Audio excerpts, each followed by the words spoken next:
Welcome everyone to another episode of Explore, and I don't say Explore Grand County because I have a state representative with me. Even though you're in a district, you still are representing the state when you're voting, and your district. But yes, so we're going to put it on all the channels. Okay. So if you don't know, this is Representative John Paul Hott. Of the, what district was it again? It's now the 85th. 85th district. Yes. Yeah, there were some redistricting. There was redistricting. And the big news out of Charleston, at least I think it's big news, was there was some tax cuts and benefits. So what I want to go over is what were the tax cuts, but where did we have to give in based on what we wanted with our amendments? Okay. Like what was the ground that brought us all together to be able to do this?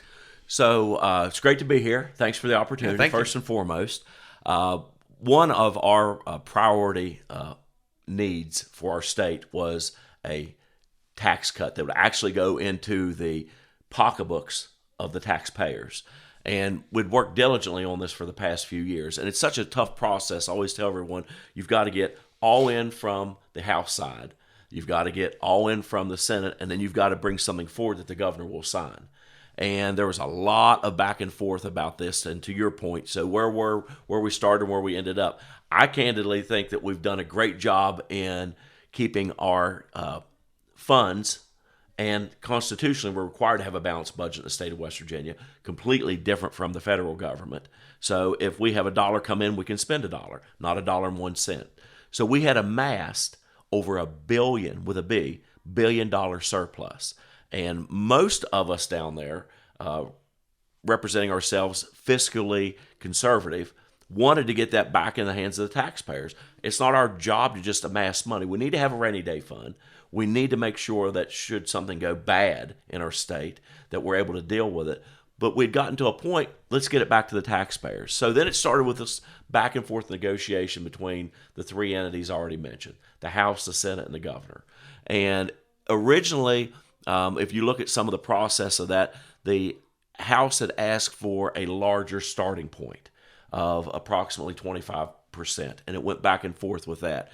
And it ended up settling on a peculiar number, which was 21.5. And I think the real basis of that, the genesis of that, was what we wanted to be able to show that we were providing at least $750 million of tax relief for the taxpayers of this state, which mathematically, that's what that percentage should come out to be. So a lot of this is still in flux, right? So we get through the session of 330 couple bills that made it through the legislative process. Stuff is still being signed as we speak. Just a real quick note there for understanding. So the House approves it, the Senate approves it, then the governor either signs it or vetoes it. So if he does neither, it becomes law in 15 days. And that's from the date it's sent to him and he receives it, not counting Sundays. So a lot of things just automatically become a bill in our state because it's a lot for the governor to go through and address. So the end result of this ended up being the significant tax reduction to all taxpayers that, a lot of people say, well, I'm going to get that when I'm filing my taxes now. No, that would make it retroactive. So keep in mind when you're doing your taxes now, it's for the 2022 tax year. So what we did was to be impactful for the 2023 tax year.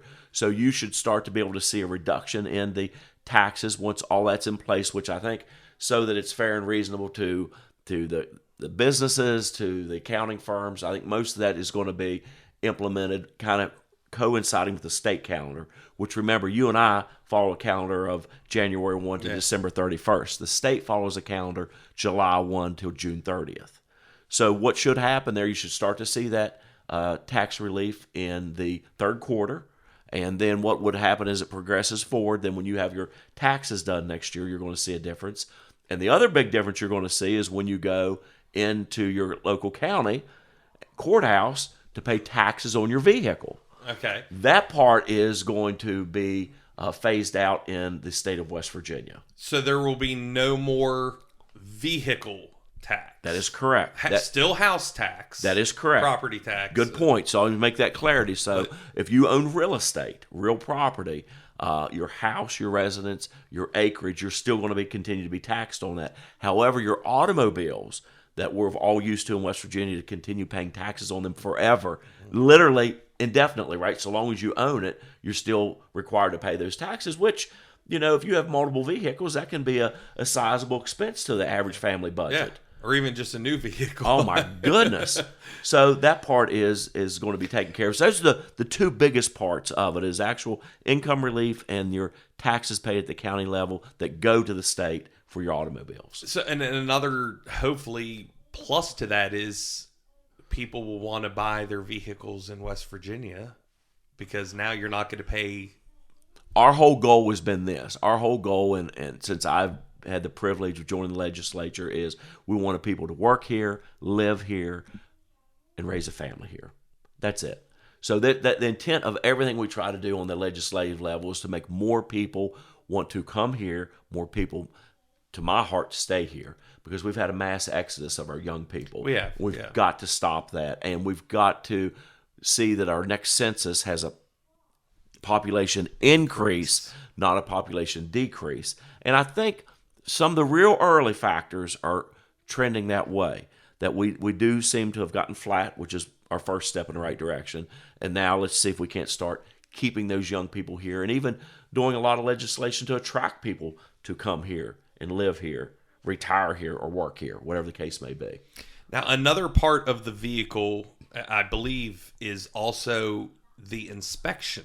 That is correct. Now. Okay, there was a substantial change in that at the state level. So I'm going to give you some of my personal conjecture on that and then tell you how that works. I am in favor of vehicle inspections. I think it keeps our vehicles safe.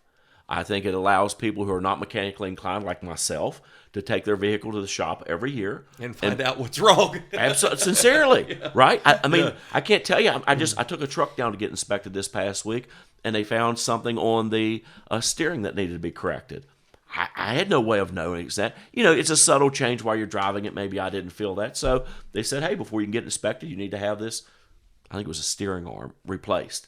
I said, great, thank you. Go ahead and put that on and then inspect it. And they did. And keep in mind that there's some dedicated funding there that goes to our state police. That's a big part of the portion of their funding so that they can continue to do what they need to do. So the compromise was there's going to be an inspection every 2 years. Now, early on, some of the shops are saying, we're going to have to be much more diligent when vehicles come in, maybe for oil changes and just basic checkups, so that they can really look at them. And that's what we're going to hope happens, because we certainly don't want to get in a situation where people are driving unsafe vehicles. For a while, I had an office in Kentucky. Spend some time in Kentucky where there's no vehicle inspections done, and you'll meet vehicles on the road, and you're like, what's going on here? Maryland doesn't have, they have a one-time inspection They when do. It's bought.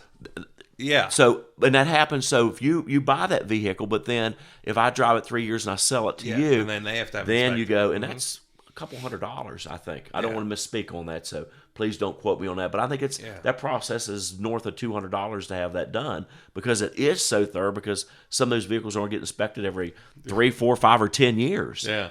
So the compromise, let's inspect them every 2 years. Let's keep dedicated funding there for the state police. And that way vehicles will still get checked, and get this information out to all of the people who are doing mechanical repairs to say, hey, listen, these vehicles aren't going to be looked at officially every 2 years now. So let's make sure that when vehicles come in, we're paying more attention to their mechanical function. And there was a decrease in overall cost. There was. But an increase. So that is correct. I think it was, is it $19? That was now, where I believe it landed on. So right now, but I think that's we're paying for 2 years. That's correct. We're paying $14, I think, at the local shop now. So $14 and $14.28. To your point, 19, it would be a decrease. But you got to imagine that's a small give back to the shops that are doing this, because that vehicle's maybe not been seen for 2 years. They're going to have to be a lot more thorough in what they're looking at to make sure there's nothing getting missed there. So I think it's a fair compromise. Yeah, I think it's a give back for our residents. We're going to still see vehicles are safe, but yet we're still going to say we're not going to allow these vehicles to go from sale to sale like Maryland, or never like the state of Kentucky. We're still going to take a look at them, and I think that's important, and I do support that. So what was one of the things when you're negotiating this all out, what was one of the things that you really hoped that you could have kept, but you just kind of had to give up? Because I know in the amendment, there was a lot that we were going to be looking at. So what was something that, like, I wish I didn't have to give that up, but... I wanted to see more, candidly.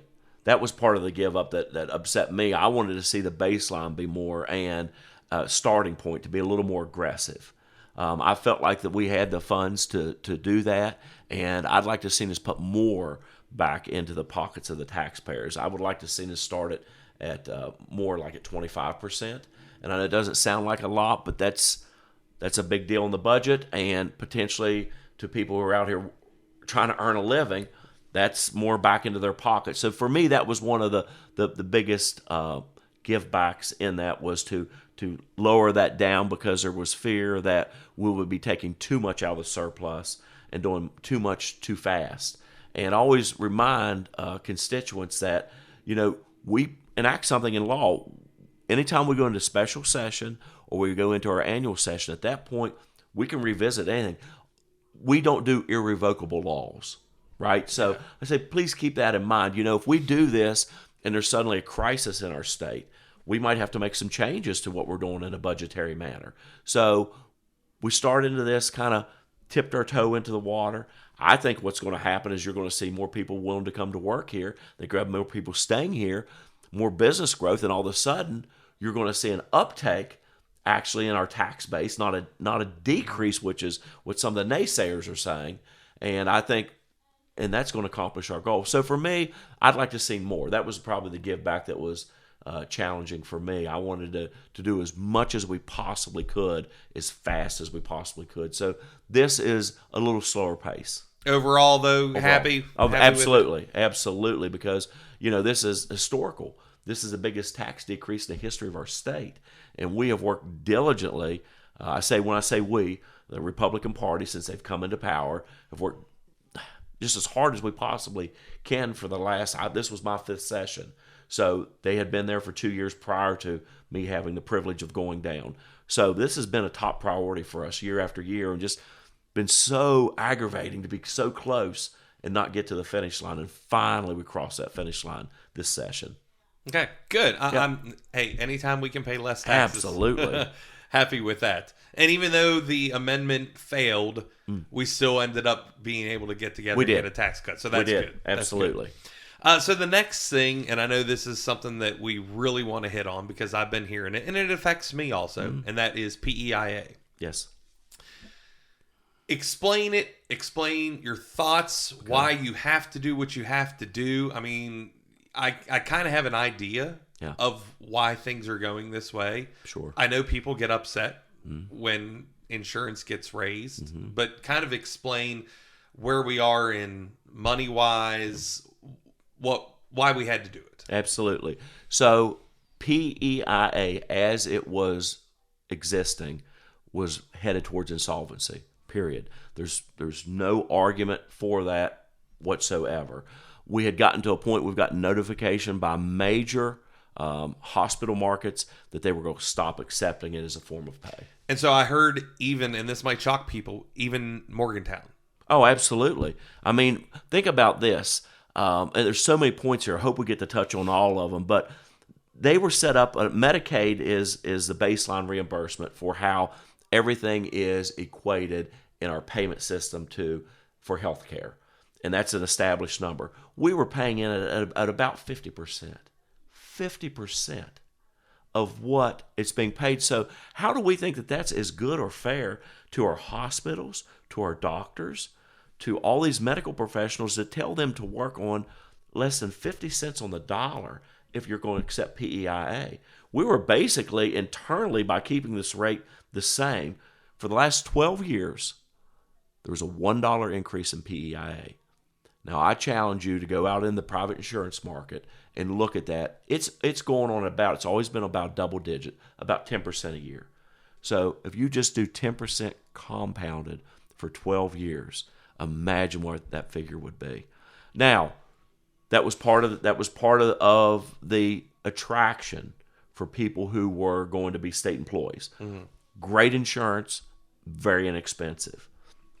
Okay, so that's a great thought process, but you can't continue to support that. So the biggest changes of them within the PEIA were a rate increase and a change to the reimbursement to the providers, taking that up to over 100%.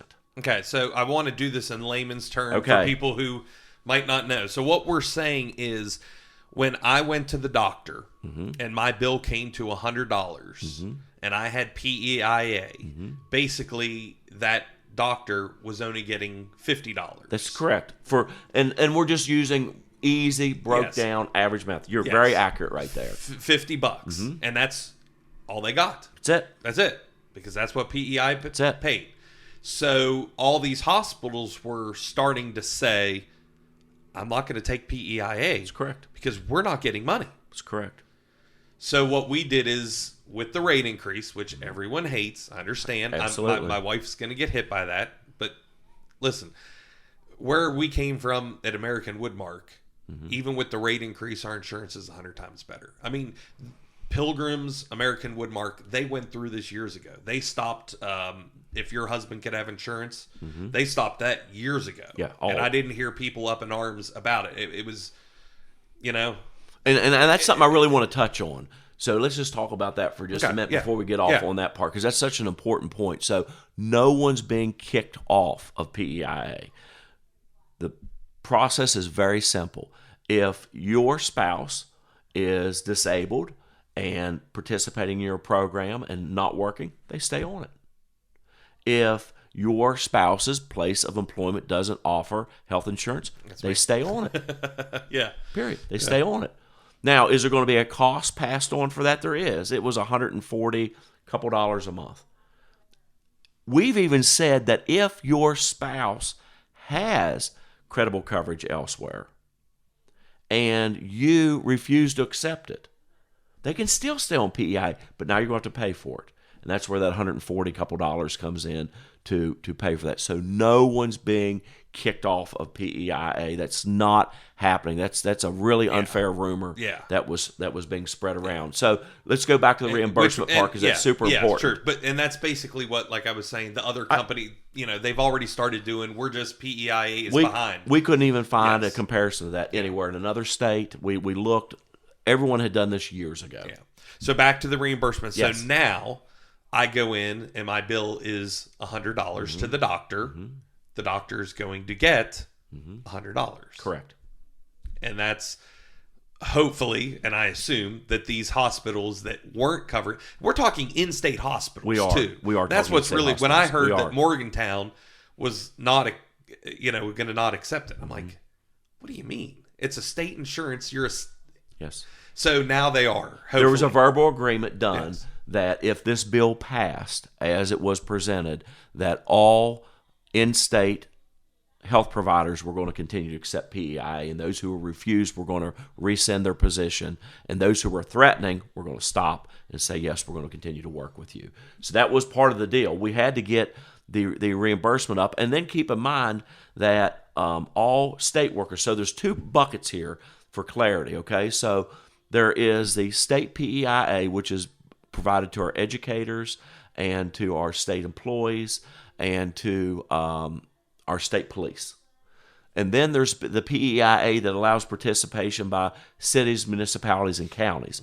So we have to divide those two in our head, because the city and the county and the municipality policies have been getting rate increases. Now, whether or not the city, the county, and municipalities chose to absorb that, they had been seeing rate increases.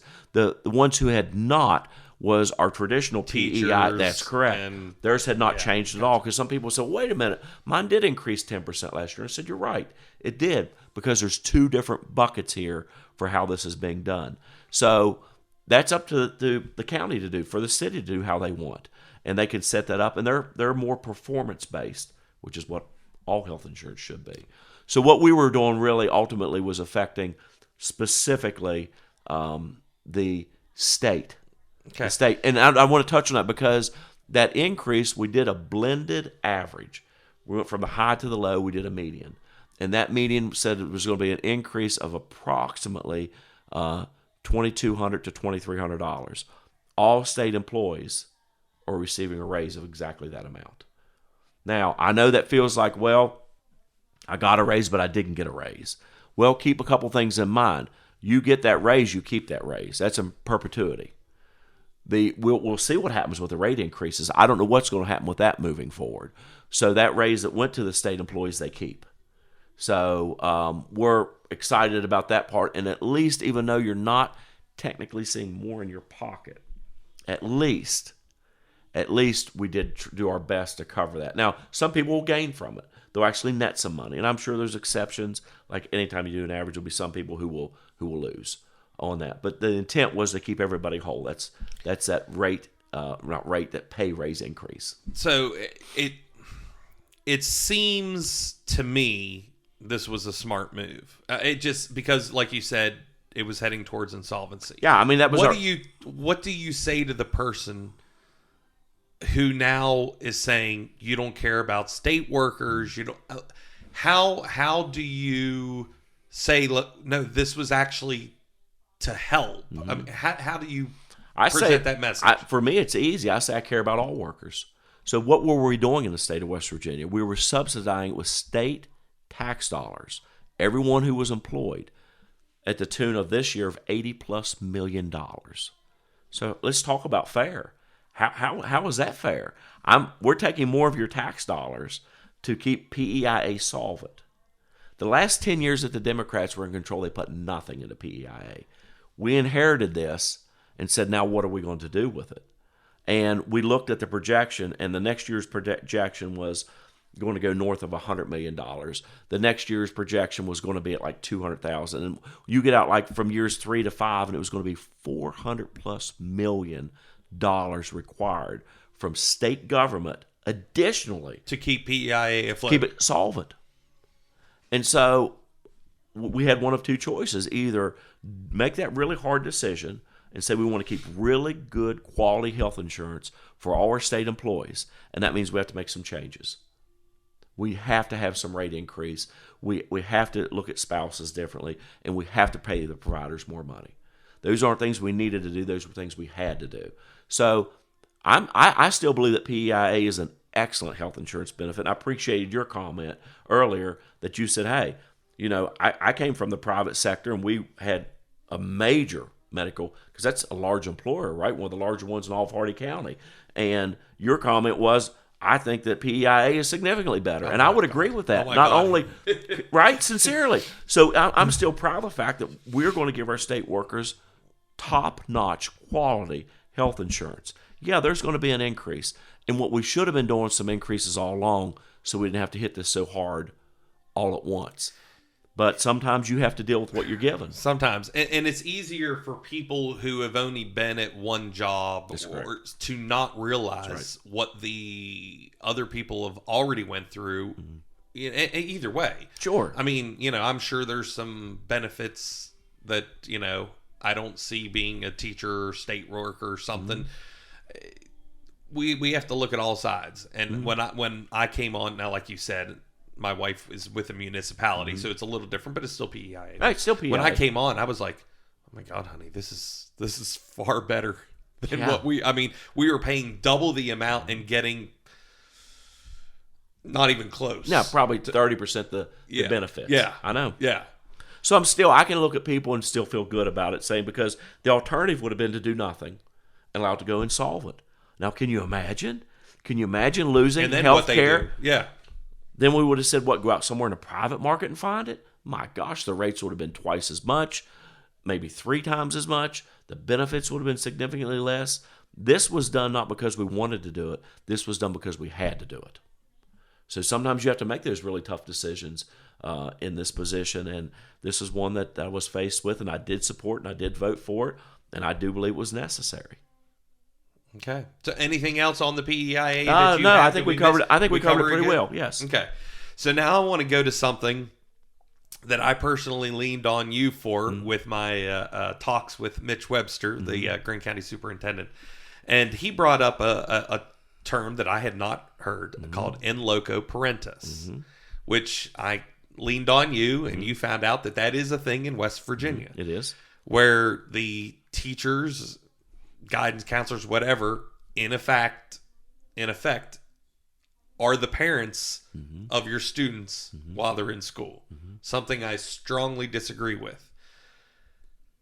Is that something that you have interest in changing? Is this something that can be changed? I'm not saying that it's just the wording of it. Yes. It's far too much authority. It certainly thank you. It's not only is it strong in authority, but it's also vague, and the intent, I think, was pure. Yes. As much of this was. So I'm going to use the language. It's a Latin term, and basically in place of parent. And there are some things about that are admirable. That we are seeing that number one, we're to keep our kids safe. Yes. Period. Absolutely. End of discussion. Absolutely. First and foremost, you keep them safe. And then secondly, in the state of West Virginia, we're to provide them a quality education. Now, from the days that you and I would have been in the public school system or even in a private school system, things have changed drastically. And teachers wear so many more hats today than they once were wearing. And there's so much that is being done with physical needs, psychological needs, and some trials and tribulations that they're dealing with that I can't even imagine on a daily basis. I think most teachers would say, I just want to teach. So, to your point on this, in Loco Parentis, the intent was pure, but I think we've got to be really careful here because it's a fine line. And you're the parent of your daughter. You're going to be the one making decisions what you think she needs to hear and understand, specifically from ideological philosophy about what you believe is right and what is wrong. I think the intent of the En Loco Parentis was to see that child was cared for and protected and educated like it was their child while it's in their presence. But then where do you draw that line? Okay, there's where our struggle comes. Where do you say, no, this is crossing the line and this is not what our personal beliefs are. This is not how we practice. This is not part of our faith. You are saying and encouraging things, and of course, it would be an easier example to look at on the secondary education at the collegiate level, right? Mm-hmm. I think it's fair to say that has become very, very left-leaning and lots of indoctrination. So we got to be careful with this in Loco Parentis that we're not allowing our young people to be indoctrinated with certain beliefs and principles that come from something outside of what is their parents' belief. There's where I think the struggle is. So what can we do? I think Amendment 4 was kind of going to help with that. Yes. Because it would shore some things up. Mm-hmm. Of course, that got defeated. Yep. What can we do now? What did we drop the ball and we need to try this again?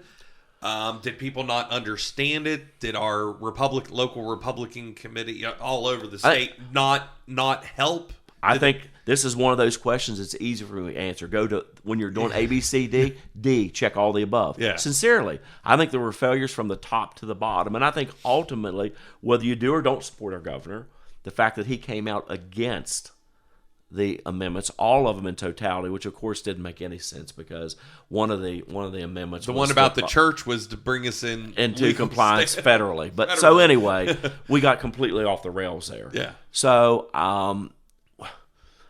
I just always say the root of every problem is communication, and we've got to effectively communicate, and we didn't on those. So back to the crux of your question, I think it's going to be so important that parents stay involved. That there was some legislation that went through that says that you're entitled to see curriculum. You're allowed to, as a parent, to ask to see what those, if I'm going to speak this correctly, lesson plans, what is being said to their son or their daughter as they're going through the public school system. So it's going to be super important that you stay involved, you stay informed, you going to those parent-teacher conference meetings, that you're going to the local Board of Education meetings, that you're listening and learning what's happening here and have input, because those people will listen to you. And if you do nothing, then what you're going to get is what they want you to receive. In Loco Parentis, they're going to decide what's in the best interest of your child. But what do we do when we hear we're just following the rules, and if we don't follow them, we get in trouble? Because that's the pushback I always get. Absolutely. Then I say that's really simple. You always do what's right. You have full disclosure. You saw that happen here, and there's already been some change that's coming forth from the State Board of Education that maybe had its genesis right here at the Grant County Board of Education meeting pertaining to student counselors and things that they were saying and things that they were representing. And there was a model being followed there that I didn't think was fully understood. That was a federal guideline. Perfect example. So what do? You say, no, this is not acceptable. This is not what's going to happen to my child. You petition, follow the chain of command. You'll go to the teacher, to their supervisor, and so forth with what I hope is a reasonable request. And if that doesn't work, it goes eventually to the Board of Education. So no, I totally disagree with that. In that I get really turned off when someone says, well, I'm just following the guideline. I'm just following the rule. Well, do you agree with that? Do you think that that's appropriate? No, I don't. Well, then we need to stop. Yeah. We need to pause right here, right now. I'm not accepting that as an excuse for your behavior. I think that's an easy cop-out to make it like, now, if it wasn't for this rule, my hands are tied. No, I don't go with that. I don't go with that. That really, sincerely bothers me at my core. So what's happened? You've seen a degradation of our public school systems. You're starting to see more private schools come out. You're starting to see more homeschooling. You're starting to see more consideration of charter schools. And why is that? Parents are wanting an alternative. And I've supported that all along. I love our public school systems. I love our public school teachers. And I'm going to continue to support them. But I'm also going to support choice. Yeah. And when people say to me, we want to have a choice, we need to have a choice, I'm going to work hard on the legislative level to see that happen. Well, you know how you can help. Universal school choice. Mm-hmm. I think that we're a little late in that game. And candidly, some of the schools that we briefly mentioned before we came onto the air, I'll say, Florida is, they're cutting edge. I love the fact of what they've done. Back to your point. Instead of saying, well, this is the way this has always been done, or this is the way we have to do this, they say, no, it is not. We're going to listen to our people. We're going to listen to this mostly conservative body down there. And guess what? You're finally seeing for the first time ever states like California, who've grown since the day of their inception, starting to see a population decline. Who's seeing increases? Texas, Florida. I'm hoping West Virginia. I hope so. Right? Yeah, because Florida was the fourth state this year alone to do universal school choice. And there are 6 states now. And I'm hoping to add West Virginia to that, because what that means is the state tax dollars, at least that's what we feel, the state tax dollars follow the student. Right now, my tax dollars, I don't know where they go, because technically the school's not supposed to get it because Autumn's not enrolled there, but I'm still paying taxes. I don't know where. I think they do ultimately still receive that money. And I think it does make sense. And I think that if there's a downside to our legislature convening at the first of the year, basically January and February in the first week, it's 60 days. And it ends up being, starting usually sometime within the first 10 days. It's always on a Wednesday. I believe it's the second Wednesday of the calendar. And then we go 60 straight days. Maybe a downside of that would be is that some of these, you will see more of this. Some of these legislative bodies are full-time. Which, of course, we're not. We're citizens legislature.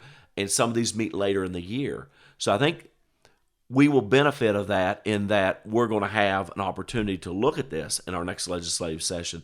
The downside is going to be it's going to take a year before we're going to be able to consider it. And there's good and there's bad to that. We're maybe not on the cutting edge of some really formative legislation, but we do get to see then what is working in other states and how they're doing it, and maybe take the best parts of that and put it into our legislation so that's what's best for everyone here in our state. I'd love to see some type. And I think you'll see it considered. I think you'll see it considered in the upcoming legislative session. Yeah, and it's really tough because we're dovetailing this all within Loco Parentis, because I've heard that there's a Christian school.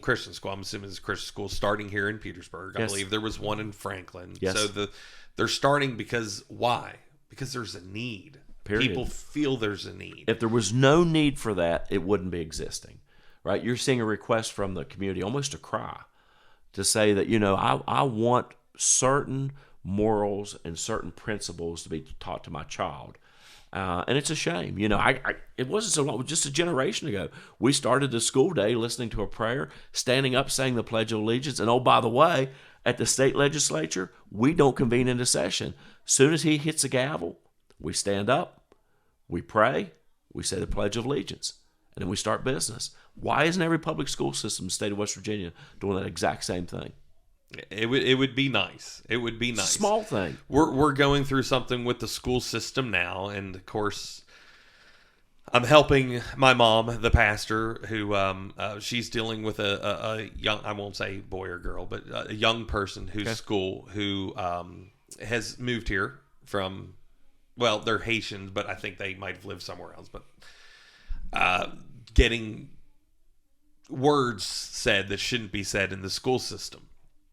And we're dealing with, the school, and the first thing that they say is, oh, it's all about inclusion. And I said, you got to be careful. That's DEI. Diversity, equity, and inclusion. I said, you can't play their buzzwords because I'm not looking for special treatment. I think we should be kind to all kids. It's not a skin color. It's not it's all kids. No more than I should pick on you because you have gray hair. Listen, children don't see color. Yeah. We teach them that. Yeah. Let's call that what it is, right? If that's never a part of the discussion, then kids don't even think anything of that, right? Unfortunately, society, is who teaches them that we're different. Otherwise they just come home and they say, well, I was playing with such and such today. Yeah. No one comes home and says, playing with a kid with this ethnicity. Yeah. Until that's taught. Yeah. So we've got to your point, we've got to handle that very differently moving forward and get ready because it's happening right here. So we're going to have to learn to deal with this very quickly because people want to be able to continue to have poultry products, and there's a huge demand for it, and they need workers. So they're going to get the workers wherever they can get them, and that means people of all skin colors, all ethnic backgrounds. The best thing that I was told yesterday, I was doing another podcast yesterday, and a gentleman said, if the people that lived here all their life worked there, we wouldn't have to ship everyone in from other places. I love chicken. I want to keep eating it. Yeah, exactly. Exactly. Which was like, well, yeah. I mean, here's the thing. If they didn't have workers, we lose a huge industry to us. Oh, it would be devastating. Yeah. We could never recover from it. And what I love is, and I can't speak to all of them, but in our church now, we are giving English language classes, and they want to learn so bad, and they want to be part of the community so much. Yes. I mean, they're out there every Sunday. They're out there for 4 hours trying to learn our language. Wow. And it's like, this is admirable. I mean, it's beyond admirable. Yeah. I couldn't imagine going to Haiti. No. I've been there. Knowing a lick. I spent 10 days there, and I can tell you. My mom has been there like 3 times. Wow. And it's like, I can't imagine having to learn a whole nother language and just be plopped into a situation. And now to that point, I think that's really important. So I'm in favor of anyone who wants to come here, work here, live here, but do it right. Work on becoming a citizen. Get your Social Security card. Pay taxes. Do all the things that everyone else does to be a valuable part of this community. And it's interesting to me, one of my favorite conversations that happens every single time. Talk to someone who came here as a quote-unquote foreigner, because we're all foreigners, right? Yeah. Unless you're a Native American. Yeah. You and I, all of us, could go back through a few generations. Yeah. You have to go back so far to find out we migrated here from somewhere. So to that point, talk to someone who has recently gone through that immigration process. They'll get angry. And why they get angry is this. They're going to say, I worked diligently for years to get my U.S. citizenship. I don't want someone coming here and degrading that process and not doing exactly what I did. And I was like, I was really taken back by that at first. And then I continued to have that conversation with people who went through that. And I'm telling you that you want to see people get fighting mad. Talk to someone who's went through the process and ask them how they feel about illegal immigration. Yeah. And they get angry, they get upset. So that's my whole point on it. Let's just see that it's done right. These people want to come here and work here. God bless them. Let's welcome them. But let's take them through the process properly. My sister-in-law just became a U.S. citizen. She's from Scotland. And so my brother has been taking her to Pittsburgh and everything. Mm-hmm.